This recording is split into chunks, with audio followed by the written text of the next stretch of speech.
Данный видеоролик не преследует цели задеть или оскорбить чьи-либо чувства. Ролик был создан исключительно в образовательных и познавательных целях. Берегите себя.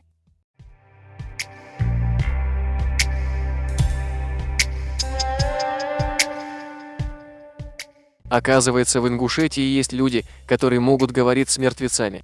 Очередной ингушский старикан рассказывает абсолютно беспонтовые истории в надежде как можно глубже лизнуть грузинам.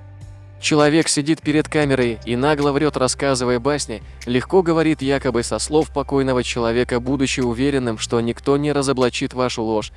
Я был свидетелем в 1994 году. Он говорит, что в 1994 году у президента Чечни Гамсахурди отозвался про ингушей, что они всегда были самые близкие для грузин.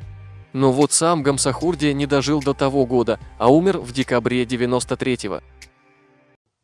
Да.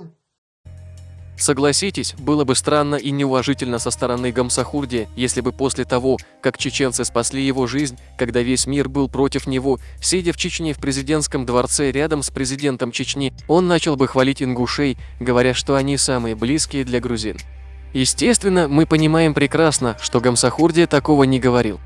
Гамсахурди был хорошим, умным и воспитанным человеком. Он увидел, что в трудный момент чеченцы с оружием в руках пришли в Армению, поставили ультиматум президенту Армении, который готов был его отдать в руки России, а последующим его ждала смерть либо тюремное заключение. После всего, что сделали для него чеченцы, Гамсахурди не стал бы среди чеченцев упоминать даже про ингушей, что они самые лучшие на Северном Кавказе. Ни одна грузинская война не обошлась без участия ингушских воинов. О каких ингушских воинов идет речь, мы говорить не будем. Ибо нет в истории ни одного прецедента, когда ингуши воевали не за царя, а на стороне какого-нибудь народа Кавказа.